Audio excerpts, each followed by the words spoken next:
आप सभी का स्वागत है। अगर आप शेंगन एरिया मूव करने की सोच रहे हैं या प्लान कर चुके हैं, खुद जाना चाहते हैं, परिवार के साथ जाना चाहते हैं, तो एक बहुत ही ब्रिलियंट अपॉर्चुनिटी है जो मैं आपके साथ शेयर करना चाहता हूँ। इसे कहते हैं स्टार्टअप वीज़ा प्रोग्राम। आप अगर अपना बिजनेस यूरोप में मूव करना चाहते हैं, शेंगन कंट्री में मूव करना चाहते हैं, खुद सेटल होना चाहते हैं, फैमिली के साथ सेटल होना चाहते हैं, तो स्टार्टअप वीज़ा प्रोग्राम के थ्रू ये बिल्कुल पॉसिबल है, आप कर सकते हैं। जैसे कि आपको नाम से पता चल रहा है, स्टार्टअप वीज़ा प्रोग्राम जो है वो ऐसे एंटरप्रेन्योर या बिजनेसमैन के लिए इंट्रोड्यूस किया गया है जो अपना बिजनेस आउटसोर्स करना चाहते हैं या कोई नया स्टार्टअप ओपन करना चाहते हैं, कोई ब्रिलियंट आइडिया उनके पास जिसे वो इंप्लीमेंट करना चाहते हैं। उस सभी केसेस में यूरोप की गवर्नमेंट्स होती हैं, वो उनको वेलकम करती हैं। तो for the time being the target country is Portugal. तो पोर्चुगल के लिए अगर आप मूव करना चाह रहे थे या वहां पे अपना बिजनेस ओपन करना चाह रहे थे, सेटल होना चाह रहे थे, फैमिली के साथ जाना चाह रहे थे, तो स्टार्टअप वीज़ा प्रोग्राम में आप एनरोल कर सकते हैं और इसमें हम आपकी पूरी हेल्प करेंगे। But for the time being अगर यूरोप की बात करें तो we are only dealing with Portugal startup visa programme, और बाकी कंट्रीज के लिए भी वी आर ट्राइंग, बट अभी वहाँ पे हम इंप्लीमेंट नहीं कर सकते आपके केस को, हम सिर्फ अभी पोर्चुगल में कर सकते हैं। तो अगर आप पोर्चुगल के लिए इंटरेस्टेड हैं तो डेफिनेटली हमें कॉन्टैक्ट कर सकते हैं। अब ये होता क्या है, जैसे कि नाम से पता चलता है कि आप वहाँ पे अपना बिजनेस आउटसोर्स करना चाहते हैं या फिर कोई नया स्टार्टअप शुरू करना चाहते हैं। आपकी पूरी प्रोफाइल बनती है, जो आपके लॉयर्स होते हैं वो प्रेजेंट करते हैं पोर्चुगीज गवर्नमेंट को। पोर्चुगीज गवर्नमेंट एक इनक्यूबेटर को अपॉइंट करती है। इनक्यूबेटर एक ऐसा पर्सन होता है जो आपके पूरे केस को स्टडी करता है। अगर उसे लगता है कि इस केस में दम है, ऑथेंटिक है, जेन्युइन है, तो वो उसको तुरंत अप्रूव कर देता है। अगर उसको लगता है उसमें कुछ कमी पेशी है तो वो पहले आपको बता सकता है कि मुझे लगता है कि आपको कुछ और डॉक्यूमेंट देने चाहिए, और अगर उसे बिल्कुल ही समझ में नहीं आया, बिल्कुल ही वो डिसअपॉइंट हो गया, तो वो रिफ्यूज भी कर सकता है।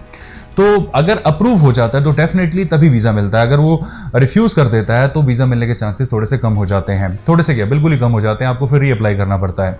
तो वो अप्रूव हो जाए उसके लिए आपकी प्रोफाइल अच्छी होनी चाहिए। जो लोग आपके लिए फाइलिंग कर रहे हैं वो डॉक्यूमेंटेशन आपका बहुत अच्छे से करें, जो आपके लॉयर्स हैं उनको प्रॉपर नॉलेज हो, ये सारी चीज़ें बहुत मायने रखती है। अब इसमें टाइम ड्यूरेशन देखते हैं कि कम से कम 3 से 4 महीने का ये प्रोसेस मिनिमम होता ही होता है, इतना टाइम लग जाता है। एक बार वहाँ से इंक्यूबेटर अप्रूव कर देता है, रेलेवेंट डॉक्यूमेंटेशन मिल जाते हैं पोर्चुगल से, तो आप यहाँ पे इंडिया में पोर्चुगीज एम्बेसी में अपॉइंटमेंट लेके सबमिशन कर सकते हैं और फिर वीज़ा मिलने के बहुत ब्राइट चांसेस होते हैं। इसमें कभी कभी पोर्चुगीज गवर्नमेंट आपका इंटरव्यू भी ले सकती है। वो ये पूछ सकती है कि भाई कौन सा आपने बिजनेस दिखाया है, आप एक बार हमें भी बताएं कि आप करते क्या हैं, आपकी प्रोफाइल क्या है, XYZ, ये सारी चीज़ें होती हैं। तो आपने उनका बेसिक सा टेस्ट होता है, वो 4 क्वेश्चन आपसे पूछेंगे, उसका आपको कॉन्फिडेंटली जवाब देना है कि जी मेरा ये बिजनेस है और मैं वहाँ पे जाता हूँ कि वहाँ पर इंप्लीमेंट करूँ। फिर वो आपसे ये भी पूछ सकते हैं कि आपने कितने टाइम के लिए अपना सोचा हुआ है कि आपका अपना बिजनेस जो है सक्सेसफुल हो जाएगा। इसमें लोग बड़ी गलती करते हैं, क्या करते हैं जी मैं 2 महीने के अंदर, 3 महीने के अंदर, ऐसे नहीं होता। 2-3 महीने के अंदर कैसे आप अपने बिजनेस को सक्सेसफुल बना लेंगे।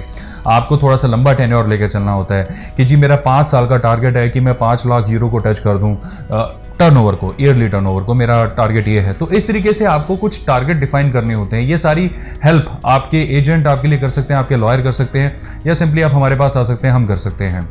तो अगर आप इंटरेस्टेड हैं, दी हुई कॉन्टैक्ट डिटेल्स पे आप हमें कॉन्टैक्ट कर सकते हैं। अदरवाइज खुद भी डायरेक्टली इस प्रोग्राम में एनरोल कर सकते हैं। पोर्चुगीज एम्बेसी से कॉन्टैक्ट करके आप अपने केस को डायरेक्ट प्रेजेंट भी कर सकते हैं। तो ये बड़ी ब्राइट अपॉर्चुनिटी है अगर आप सोच रहे थे कि वहाँ पर मैं सेटल हो जाऊँ।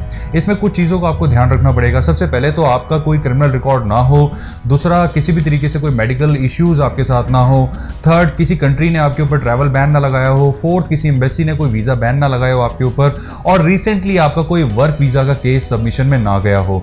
अगर ये सारी चीज़ें हैं तो आप D2 में एनरोल कर सकते हैं। एक बड़ी अच्छी अपॉर्चुनिटी है और मैं आपको पूरी तरीके से इसके लिए मोटिवेट भी करूंगा कि अगर आप प्लान कर रहे हैं तो मुझे उम्मीद है ये डिटेल्स आपके लिए काफ़ी यूजफुल रहेंगी और भी काफ़ी इंफॉर्मेशन लेकर हम फिर मिलेंगे। Bye bye.